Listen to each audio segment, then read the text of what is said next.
Il faut avoir fait autant que moi pour connaître toute la difficulté de faire le bien. Il faut parfois toute ma puissance pour pouvoir réussir. S'agissait-il de cheminées, de cloisons, de meublements dans les palais impériaux pour quelques particuliers on courait à pleine voile. Mais s'agissait-il de prolonger le jardin des Tuileries, de s'assainir quelques quartiers, de désobstruer quelques égouts, d'accomplir un bien public qui n'intéressa pas directement quelques particuliers. Il fallait tout mon caractère à écrire 6 10 lettres par jour et se fâcher toute rouge. C'est ainsi que j'ai employé jusqu'à 30 millions en égout dont personne ne me tiendra jamais compte. J'ai abattu peu 17 millions de maisons en face des Tuileries pour former la carrousel et de couvrir le Louvre. Ce que je fais est immense. Ce que je vais arrêter, ce que je projetais encore l'était bien davantage. Alors quelqu'un observait que les travaux de l'empereur ne s'étaient en point bornés ni à Paris ni à la France. Presque toutes les villes d'Italie présentaient des traces de sa création partout où l'on voyageait, au pied comme à la cime des Alpes, dans les sables de la Hollande, sur les rives du Rhin. On retrouvait Napoléon, toujours Napoléon. À cela, il a observé qu'il avait décidé de dessécher les marais pantins. César a-t-il dit, allez s'en occuper quand il périt, et revenons à la France. Les rois, disait-il, avaient trop des maisons de campagne débouchées. Inutile, un historien impartial aura le droit de blâmer Louis XIV dont c'est effroyable et inutile des princes de Versailles, surtout avec ses guerres, ses impositions, ses malheurs. Il s'est épuisé pour ne crier après tout qu'une ville bâtard. L'empereur alors analysé les avantages d'une ville administrative, c'est-à-dire faite pour la réunion des administrations. Et il lui semblait vraiment problématique. Je regrette bien ici de n'avoir pas consigné dans le temps la suite de ces raisons. Elles étaient aussi multipliées. Si ingénieuse. Aujourd'hui, mon exactitude ne me permet pas de prétendre les reproduire. Du reste, ce sont en moi des regrets qui malheureusement n'ont que trop souvent l'occasion de se renouveler. Si on aperçoit de nombreuses lacunes dans les raisonnements de l'empereur et surtout dans les suites de ce développement, ces cas sont de laine, je consigne en hâte. Me fions sur ma mémoire pour développer en temps opportun, ou bien je me contentais encore d'abréviation des signes hiéroglyphiques. Je savais que j'étais à la source, mais aujourd'hui il arrive que j'ai oublié ou que je ne me retrouve plus dans mes propres signes. Ce doit être mon excuse pour bien des choses. L'empereur ne se dissimulait pas que la demeure de la capitale n'était parfois pas tenable pour le souverain, mais d'un autre côté, Versailles ne l'était pas pour les rangs, les ministres ni les courtisans.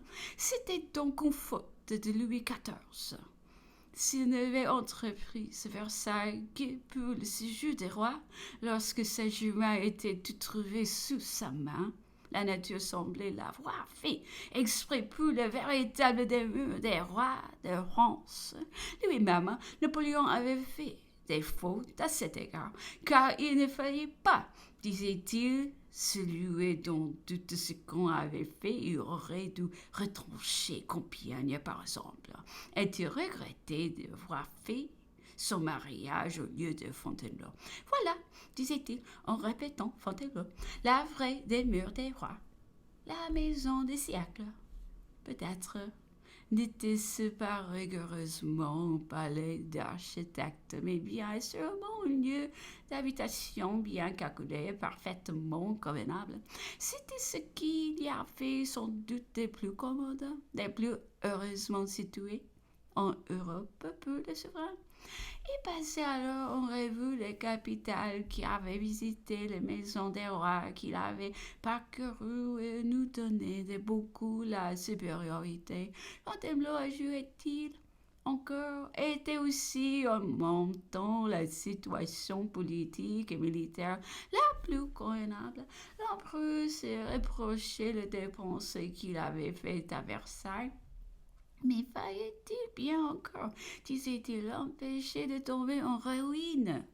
Il avait été question dans la Révolution de détruire en grande partie ce palais, d'en enlever les milieux et de séparer par là les deux côtés, un mur en de grand service, disait-il, car rien n'est dispendieux ni véritable inutile comme cette multitude de palais.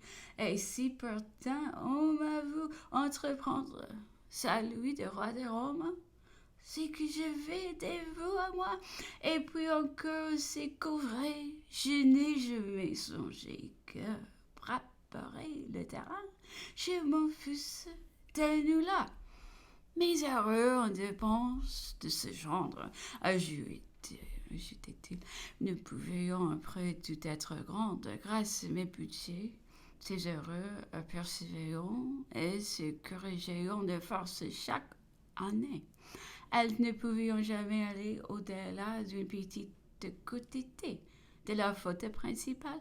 L'empereur avait toutes les peines du monde nous assurait-il à faire comprendre et adopter son système de budget, mais proposait-on un plan de 30 millions qui me convint à accorder, disais-je, mes affaires en 20 ans, c'est-à-dire à 1 500 000 francs par an. Cela allait très bien jusqu'à-là, mais que me donnerez-vous, ajoutai-je, pour ma première année? Car si je veux que ma dépense soit morcelée, je veux néanmoins que le résultat, le travail m'arrive entier et fini. Ainsi, je veux d'abord un abri, une chambre, un appartement, n'importe quoi, mais quelque chose de complet pour mes 1 500 000 francs. Les architectes ne voulaient plus y attendre, cela gênait leur grandiose, leur grand effet. Ils auraient voulu d'abord produire toute une façade longtemps inutile et vous engrainer ainsi tant de dépenses immenses qui, si elles étaient interrompues, ne vous laissaient rien. C'est avec cette manière à moi, et en dépit de tant de circonstances politiques et militaires, que j'ai fait néanmoins tant de choses. Je vais réunir 40 millions de meubles à la couronne, 4 millions au moins d'argenterie, que de palais je resterai peut-être trop. J'y reviens. Grâce à ma manière de faire, j'ai pu habiter Fontainebleau dès la première année de travail. Il ne m'en coûte pas plus de 5 à 600 000 francs si j'ai dépensé depuis 6 millions, cela n'a été qu'en 6 ans. J'en aurais dépensé bien davantage avec le temps. Mon but principal avait peu objet que la dépense fût insensible et le résultat éternel. À mes voyages de Fontainebleau, disait l'empereur, 12 à 1500 personnes étaient invitées, logées et meublées. Plus de 13 000 pouvaient y trouver à dîner. Et ceci n'avait rien de coûteux pour le souverain, ou très peu, grâce à l'ordre établi. Turok l'avait rendu admirable. Plus de 20 ou 25 princes dignitaires ou ministres étaient contraints d'y tenir. maison. J'ai commandé Versailles dont sa création reprenait l'empereur, mais dont mes idées, parfois gigantesques sur Paris. J'ai rêvé d'enterrer parti et de n'en faire avec le temps qu'une espèce de Faubourg, un site voisin, un point de vue de la grande capitale et peut l'approprier davantage. Cet objet, je vais conçu une singularité dont je m'étais même fait présenter le programme de ces beaux bosquets. J'ai chassé toutes ces nymphes de mauvais goût, ces ornements à la carré, et je les remplacés par des panoramas en maçonnerie de toutes les capitales où nous étions entrés victorieux de toutes les célèbres batailles qui avaient illustré nos armes. C'étaient autant de monuments étonnants de notre triomphe et de notre gloire nationale, posés à la porte de la capitale de l'Europe, laquelle ne pouvait manquer d'être visitée par force du reste de l'univers. Et là, sans tout à coup cela, il s'est mis à nous lire les distraits dont le volume était depuis longtemps sous la main, mais il a presque aussitôt interrompu, soit qu'il ait été remué de ses propres pensées, soit qu'il se vit contraint par une toux nerveuse qui depuis peu lui revient souvent après son dîner. Il est certain qu'il change beaucoup et que sa santé se perd tout à fait.